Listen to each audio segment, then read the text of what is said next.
Orasyon sa panggagamot. Kung kayo ay isang albularyo, manggagamot, o nagpa-practice para maging isang ganap na manggagamot, ang orasyon na ito ay inyong uusalin at iihip sa inyong mga kamay. At sa gayon ay makakapanggamot kayo at makakapagbigay ng kalunasan sa mga taong lalapit sa inyo para magkaroon ng lunas ang kanilang mga karamdaman. Narito ang orasyon.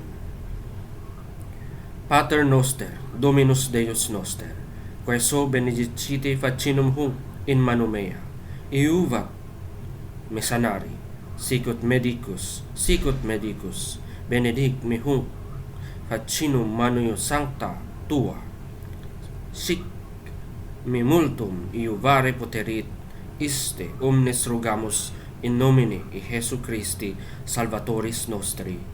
Amen.